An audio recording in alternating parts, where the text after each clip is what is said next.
नमस्कार आदाब दोस्तों। तो चलिए आज हम फिर लाए हैं देश दुनिया की तमाम छोटी बड़ी ब्रेकिंग न्यूज़। तो खबरों को स्टार्ट करने से पहले आपसे छोटी सी रिक्वेस्ट है दोस्तों, अगर चैनल पर नए हैं तो चैनल को सब्सक्राइब करें, नोटिफिकेशन को ऑन करें और वीडियो को लाइक करें, अपने दोस्तों में ज़्यादा से ज़्यादा शेयर करें। तो बढ़ते हैं खबरों की। सुप्रीम कोर्ट ने सशस्त्र बलों में प्रवेश के लिए सरकार की अग्निपथ योजना को बरकरार रखने वाले दिल्ली उच्च न्यायालय के आदेश को चुनौती देने से संबंधित 2 याचिकाओं को खारिज कर दिया और योजना की वैधता की पुष्टि की। अग्निपथ योजना शुरू होने से पहले भारतीय वायुसेना में भर्ती से जुड़े एक और याचिका पर सुनवाई के लिए कोर्ट ने 17 अप्रैल की तारीख तय की है। मुख्य न्यायाधीश DY चंद्रचूड़ और जस्टिस PS नरसिम्हा और JB पारदीवाला की पीठ ने कहा कि अग्निपथ योजना की शुरुआत से पहले रक्षा बलों के लिए रैलियों, शारीरिक और चिकित्सा परीक्षणों जैसी भर्ती प्रक्रियाओं के माध्यम से चुने गए उम्मीदवारों के पास नियुक्ति का निहित अधिकार नहीं है। यूक्रेन के पहली उप विदेश मंत्री एमिन झापरोवा भारत में 4 दिनों की यात्रा पर है। झापरोवा सोमवार को राजधानी नई दिल्ली पहुंची। पिछले साल फरवरी में रूसी आक्रमण शुरू होने के बाद झापरोवा की यह पहली आधिकारिक यात्रा है। अपने इस 4 दिवसीय यात्रा के दौरान वह भारत के विदेश मंत्रालय के सचिव संजय शर्मा से बातचीत करेगी। विदेश मंत्रालय ने बताया कि झापरोवा विदेश और सांस्कृतिक राज्य मंत्री मीनाक्षी लेखी और उपराष्ट्रीय सुरक्षा सलाहकार विक्रम मिस्त्री से भी मिले। भारत पहुंचकर यूक्रेन के उप विदेश मंत्री झापरोवा ने कहा कि भारत को अपने ऊर्जा संसाधनों, सैन्य अनुबंधों और राजनीतिक बातचीत में विविधता लाने में व्यावहारिक होना चाहिए। PM मोदी की लोकतंत्र नीति संवाद और विविधता युद्ध का कोई युग नहीं और रणनीति अनुप्रयोग की नीति वास्तव में काफी महत्वपूर्ण है। अयोध्या में भव्य राम मंदिर निर्माण का काम जोरों पर चल रहा है। 2024 में राम मंदिर को श्रद्धालुओं के खोलने के लिए तैयारी है। राम मंदिर को जितना भव्य बनाया जा रहा है उतना ही ख्याल यहाँ पर सुरक्षा को लेकर भी रखा जा रहा है। इसके लिए उत्तर प्रदेश पुलिस ने पुलिस की बजाय आधुनिक टेक्नोलॉजी पर आधारित सिक्योरिटी सिस्टम तैयार करने का फैसला किया है। प्रदेश के पुलिस महानिदेशक राम कुमार विश्वकर्मा ने रविवार को इस बारे में जानकारी दी। उन्होंने बताया कि इसके लिए 77 करोड़ खर्च किए जाएंगे। DGP राम कुमार विश्वकर्मा 9 अप्रैल को अयोध्या में रिजर्व पुलिस लाइन में मौजूद थे। यहाँ उन्होंने कानून और व्यवस्था को लेकर समीक्षा बैठक के बाद पत्रकारों से बातचीत की। इस दौरान राम मंदिर की सुरक्षा को लेकर DGP ने बड़ी जानकारी दी। उन्होंने बताया कि अगले साल से राम मंदिर के दर्शन के लिए श्रद्धालुओं की बड़ी भीड़ अयोध्या में पहुंचने लगेगी। यहाँ की सुरक्षा हमारी प्राथमिकता है।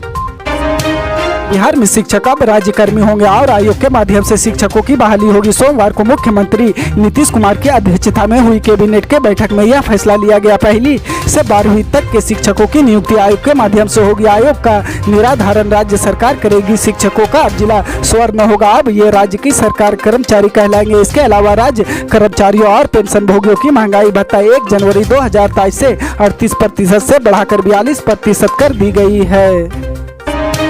कोरोना वायरस का प्रकोप एक बार फिर भारत में बढ़ रहा है। दैनिक मामले चौंकाने वाले रिपोर्ट किए जा रहे हैं। वायरस धीरे धीरे अपना पैर पसार रहा है। देश के कुछ राज्यों में वायरस के बढ़ते मामले चिंता का विषय बने हुए हैं। पिछले 24 घंटों में कोरोना वायरस के 5880 नए मामले दर्ज किए हैं और इसी के साथ देश में सक्रिय मामलों की संख्या बढ़कर 35,199 हो गई है। इस बीच इंडियन मेडिकल एसोसिएशन का देश भर में बढ़ते कोविड संक्रमण पर बयान सामने आया है। IMA ने कहा कि हमारे देश में हाल ही में कोरोना वायरस के उछाल के पीछे कोविड-19 के बेफिक्र व्यवहार, कम परीक्षण दर और कोविड के एक नए संक्रमण का उभरना एक बड़ा कारण हो सकता है। इंडियन मेडिकल एसोसिएशन ने लोगों से सावधानी बरतने को कहा है।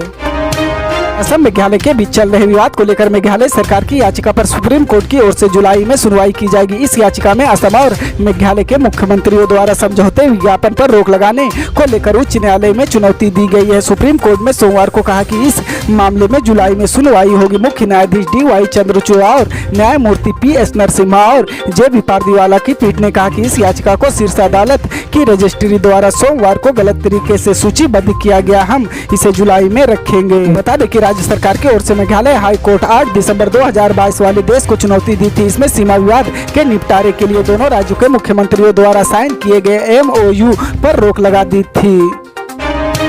बिहार में रामनवमी पर हुई हिंसा पर AIMIM प्रमुख असदुद्दीन ओवैसी ने बिहार सरकार पर निशाना साधा। ओवैसी का कहना है कि बिहार सरकार हिंसा को रोकने में नाकाम रही। हिंसा में घायल हुए लोगों के लिए मुआवजे देने की बात नहीं हो रही। मौके पर मौजूद पुलिस अधिकारी और कर्मचारियों के खिलाफ भी कोई कार्रवाई नहीं हुई। सरकार क्या कर रही है? ओवैसी ने सोमवार को बिहार हिंसा के लिए नीतीश सरकार पर जमकर हमला बोला। उन्होंने कहा कि इतने बड़े स्तर पर राज्य में हिंसा हुई, सरकार मुआवजा देने की बात क्यों नहीं कर रही? चुनाव के दौरान ही आप धर्मनिरपेक्षता की बात क्यों करते? जब आप चुनाव जीत जाते हैं सीएम, बन जाते हैं पीएम, बन जाते हैं तो आप धर्म निरपेक्षता के बारे में क्यों सोचते? आप हिंसा पीड़ितों को मुआवजा देने की बजाय इफ्तार पार्टी कर रहे, खजूर खा रहे हैं। AIM चीफ ने कहा कि जब हिंसा पहले से ही नियोजित थी तो सरकार क्यों सो रही थी? घटना से पहले 31 मार्च को हुई, फिर 1 अप्रैल को दोबारा हिंसा कैसे हो गई? सरकार क्या कर रही थी? पुलिस क्या कर रही थी? प्रशासन क्या कर रहा था? आपने जुलूस की अनुमति दी, भीड़ ने पुलिस के ही सामने एक मदरसा जला दिया, पुलिस वहां क्या खड़ा होकर कर रही थी? उन पुलिस वालों पर कार्रवाई क्यों नहीं हुई है?